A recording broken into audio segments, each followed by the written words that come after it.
Hello and welcome to Flory Models Kit View Time. Today we've got something from the classics. What we've got down in here is Hasegawa's 1/48 scale A-7 Corsair 2. A kit that has actually been around since, just checking, 1987. So 1987 this kit came along. Can you imagine seeing this kit in 1987? Especially for what was around at that point. This was again legendary. I call it the golden era of Hasegawa. I've been talking about Hasegawa kits a lot recently, but they did bring out some truly amazing sort of kits. And I remember seeing this kit probably in the late 90s for the first time and being blown away by it. And then to find out it's probably been around for about 10 years anyway. It just shows how far ahead Hasegawa and obviously the Japanese market was compared to what it was in the UK and the US, because it was truly game changing. Anyway, this particular kit is in the original boxingers as well. This boxing saying on here is 2010, but actually it's the same box art and the same boxing, I do believe, that was in the original 1987 release when we first saw this one. So again, iconic aircraft, obviously US Navy and Marines, and I think obviously the Greeks used it. I can't think of who else has used it, but it's been around a little while now. And again, it's just a firm favourite of that sort of golden era of naval aviation, as I call it. So again, very nice. So down on the kit number for this one, PT47. As simple as that. All right, so you can see just on there, not too much on there. You've got a nice built up picture down in there as well, which I assume is the original one as well from back in the day. So in the kit you are greeted by good old instructions. So these are Hasegawa instructions, as you might imagine. Then if it's the usual, we've got a little bit of photo etch, which is actually quite nice. So we've got that strip that runs down the side. We've got the canopy, which is very nice. We've got fuel tanks right the way through, and we've got the doors and some of the little areas. And we normally get, and I hope we do in here, some sidewinders as well. It's usually the only weapons you'll get with this one. All right, so then we have one big bag with the rest of it all in. All right, so we'll have a proper look at that one at the moment. And then we have, and I'll just grab my glasses, see if he's got a date on them, see if they are the originals. Yeah, oh no, so 2010. So luckily for us, the decals are slightly different. Don't panic about the cutouts. It's supposed to be like that before anyone says it's got a short print. They are supposed to be like that. All right, so starting off in the instructions, hopefully they haven't changed them, not too much. So we've got that classic Hasegawa instructions, as you might imagine. All right, so usual thing, parts layout, going through. You do get a pilot figure, so quite a nice touch with that one. So we do get a pilot figure. We've actually got not a bad seat and cockpit. Yes, okay, when I did commission work, I used to always replace the seat. I think it's True Details used to do one. They were very nice, but if you did want to go down the kit route, no problem, especially if you've got the figure sat in it. If you've got the figure in it, you definitely don't need anything, all right? So we've got that. Cockpit all goes together right the way through. There is a difference between the two, because down in here as well, we do have different versions. So this does give you the Navy version and the Air Force version. There is differences between the two. One of them being clearly the seat. All right, the ejection seat is different between the Air Force version and the Navy version. So again, just have a little bit of a look out for this one. Again, you've got options down in here, 1 and 3, it's showing about them. We'll look at those a little bit later on, but keep an eye out for these as you make your way through the build, because there are some little bits going down on in here. Instrument panel, then usual thing with these types of things, with the old open mouth types as I call it, it's going to go down onto the actual as you say, the intake system. All right, so you've got those going down in there as well. Wheel wells being fitted, opening up some holes. So you've got the sidewinder rails. You're going to want to open those up there, and a couple of other little bits down in there. Nozzle, there's no engine as such. It's literally just the sort of flame holder in the nozzle down here at the back. And then again, working your way through down in here, you go on the tail. We've got the big speed brake underneath down in there, all the ones like that. And again, if you want it open or closed, it is posable. All right, so if you want to do a giant speed brake. Then up into the other half, nice touch with this kit, electronics bays. It's got electronics bays that you can actually go through. You've got the rack on the other side and the other bits as well. So if you want to display them open, and I recommend you do because it's really nice, good level of detail straight off the bat down in there as well. So you've got all of those ones into that. And then again, you've got some nice options as well. So you can actually have the launch bar obviously retracted and extended, so you can fit it if you want to do for a carrier launch, things like that, right the way through. It's talking about decal placements. It's got good decals on this everywhere. So a lot of the actual geared doors and things like that, they've got decals on the inside. nice touch with all of those ones being fitted through. Again, depending on different versions, different tail hooks and stuff like that. Sidewinders obviously being fitted onto the rails, depending on the version you're doing as well, no doubt. And then again, another nice touch with this particular kit is the way the wing section is. Now I like this wing section because it's a one piece. All right, so it's a lot easier than having separate wings joining the fuselage, for instance. Nice touch again, separate flaps, separate slats. So you could do them obviously in the droopy position if you wanted to. And of course you can fold them up. So if you want to have the wings folded or obviously extended, you have got those options. Again, really nice ones down in the kit. Another highlight for this kit as well is the framework. So we've got an inner canopy system with all the framework being fitted onto the actual main canopy. So some nice ones with that. We've even got the little mirrors being fitted in. Again, attention for detail, bearing in mind this is 1987, this kit first came out.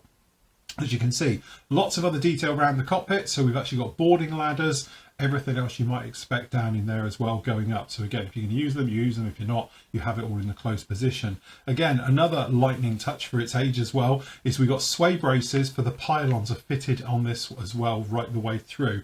And it comes along with a multiple ejector rack. All right, so you've got one of those as well can be fitted. So if you have got some bombs lying around, like some Mark 82s, things like that, or clusters, you can fit it with it. It does come obviously with the reconnaissance pod, and it does come with the fuel tanks as well for the extended range. Again, full little thing down in here about what it can carry and all the rest of it down in there to keep your head above water for it. Other version, of course, is the US Air Force version as well. So if you can do the little slough or the short little, ugly friend or fella, so you could do that one as well, again, right the way through. There is some slight changes to it as well. So again, just be careful because the gear is different and stuff like that. So you do need to know which ones you're doing before you get going with it. But again, that's those all the way through. And again, US Air Force one down in there. Markings for this, you've got the Marauders, beautiful markings with that sort of pale blue for the markings on this one over the standard gull and white, which I absolutely love. So that's very nice down in there. If you do fancy doing the slough, you have got some nice camo options as well. So again, you've got the camo ones down in there, or the all over Valiums ones down in here as well, with that sort of low vis grey or darker grey onto that one as well. So you've got some nice options with all three of them down in there as well. The decals themselves, as I said before, are really very, very nice. I've never had a problem with their decals. They always go down very nice, as you can see. Good, solid colour right the way through. And again, you've got three options down in there. You've got the US Air Force one with the black tail in there. All right, so very, very nice. And again, placards and instrument details and all the rest of it is all down in here. You can see, very nice. Again, for its age, I think it's absolutely fantastic. Very, very nice indeed. So over in the plastic, we are greeted by one giant bag, which we'll just cut down in here. Take it out. There we go. All right, so if we start with the big one first, and then we'll work smaller. The plastic, which again is ultimately really very nice. Yes, it doesn't have riveting detail. Yes, this is an old kit, but what it does have is some of the finest recessed panel lines of its age, and even today they stand up very well. They're a little bit crude, but they are very, very fine. All right, some of it, you know, when you look at it in detail, you think, yeah, okay, but again, you have to allow that this isn't a modern kit. All right, so if we have a look around some of these areas, okay, we'll start at the tail here. Hopefully you can see on the tail here, the riveting just is a little bit handmade. Looks like I did it rather than machined in. Again, the panel lining can be just a little bit, all right. So again, it's one of those ones where you sort of take your time, and if you wanted to, you could go through and sharpen this up. But this will take a wash very, very nicely. The mold, to be honest with you, as I'm looking at this kit, looks like it's showing its age, purely because the way I say, when I catch it in the light, there's this sort of texture. I must admit, I've never noticed that before. So I'm thinking this is obviously a newer kit, obviously off the mold. I think the mold's just getting a bit aged and all the rest of it. But generally, there's no problem with it. Again, we were talking about the detail. The detail in the wheel wells, as you can see, beautiful. Detail in the electronics bays as well, really very, very nice. Strengthening plates on the fuselage, yes, they're on this as well, right the way through, as you might imagine. And again, on the other side, we've got the other ones as well for the electronics boxes Again, some more detail down in those ones right the way through. Looking at some of the smaller bits down on here, obviously you've got the cockpit tub, there's separate panels that are going to go on the top of this, but you can see details all the way through. We've got detail inside this intake. The intake itself does have some ejector pins, but to be honest, it's very hard to see anything apart from this first one. So you might just want to sand off this top one first. Even the bottom one, you're going to hardly see it. All right, the rest of them, they're down the back. You're never going to see them anyway. All right, details as well into the actual wheel wells. Unfortunately, there is some very fine ejector pins in here, and it's got raised rivets all around it. It's a little bit of a pain. If you want to deal with them, you can. This one for the midsection, they're a little bit more heavy. All right, so again, you've got a couple of ejector pins in there, but again, we're talking about the age of the kit and all the rest of it. All right, but generally, the smaller parts don't have any. And again, different control sticks depending on which version you're doing. All right, so just keep an eye out on all of these. And again, more details for down in these wheel wells. We've got the framing and all the various parts down in here as well. So yeah, generally though, overall, the quality is really very, very good. And especially when you're talking the price. All right. So the other big one is clearly the wing section. So on the wings, really, really nicely detailed. Still got all the detail as I remember it, which is nice. So again, the main wing section, you've got access ports, you've got the riveting over the top, looking very nice indeed. And then down on here, you've got actually for the wing fold, some nice touches down in here. You've got the underside of the wings down in. Obviously, you need to open up the holes for the pylons, but if you're doing it with it all buttoned up, you're not going to worry about it. And again, we've got one piece for the flaps already done, two piece for the slats on the sides. Again, there's a little bit more detail on these right the way through, and it is a very, very nice kit. Some nice touches down in here. You've got the gun, so you've got the little 7-barrel gun. So down in there, is it 6-barrel? Sorry, 6, I think. 6-barrel gun. All right, and some of the other little details down on these as well. So again, we've actually got the wings. These are 2-part. All right, so you're going to be coming together, and again, they're just showing the rage. Got some sort of old damage in here. Might be worth giving that a sound definitely before you sandwich them together. Again, nice touches. We've got the pilot figure, pretty much standard. The Hasegawa one that's put in all of their stuff, and again, we've got the tail hook, the various bits in here. We've got the forward slats. Again, 2-piece. You're going to put those together, and again, we've got the pylons. 1-piece pylons right the way through, all recessed details, very nice. And we've got 1-piece tails. There's a little bit of flash on these as well. Like I'm saying, the mould's definitely showing its age a little bit now, but it's still really very nice indeed. And again, catch it in the light. Catch it in the light. There we go. Very difficult to catch in the light. There we are. There we go. Nice detail with the riveting and the various parts on there, just like that.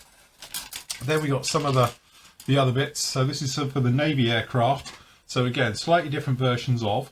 So down in here, obviously we've got the different, obviously I assume it's going to be instrument panels, various bits and pieces on this. We've got that reconnaissance pod down in here.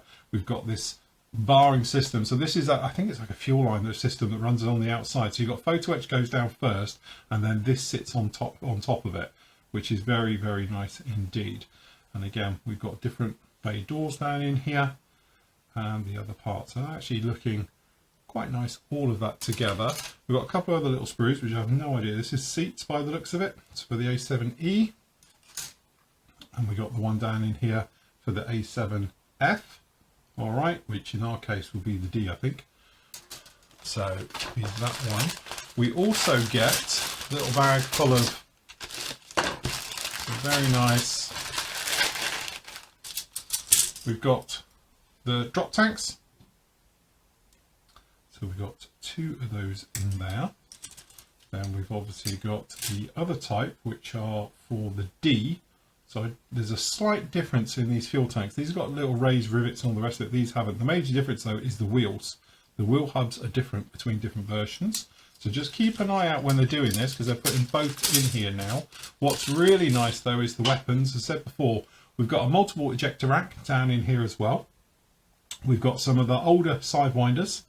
All right, we've got those. And again, we've got these, which are the sway braces for the actual hard points themselves, which is really nice. So we've got 2 lots of those.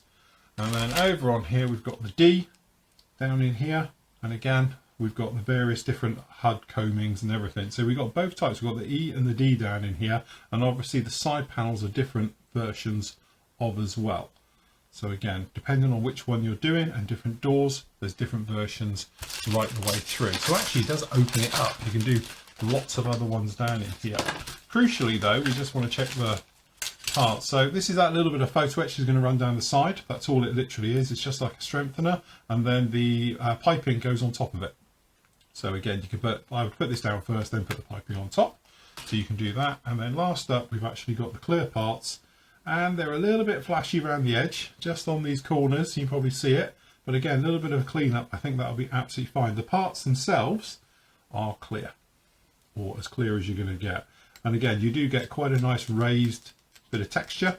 So masking up is no problem at all. You can actually put tape on, feel it, and then cut around it, and away you go, because you have got some nice texture on those. And again, we've got your lights and your bits and pieces just like that.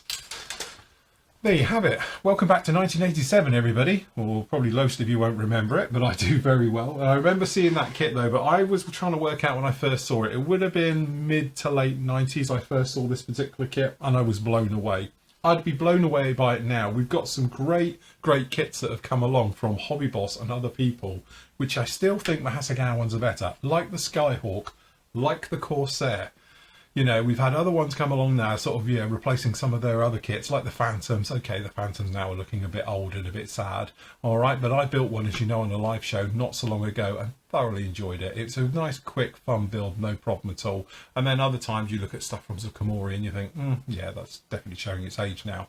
These kits honestly aren't. So if you are after a Corsair, I still maintain this is the best one that's out there at the moment, even with the other ones that have come along. For ease of build, definitely this one. All the other ones, they do the thing with the wings going on, tab and slot, and it's like, yeah, just put one across the top like this. Absolutely fantastic. So yeah, if you're after a Corsair, and obviously I think if you're after a Crusader, very, very hard to beat Hasegawa at those kits in 1/48 scale.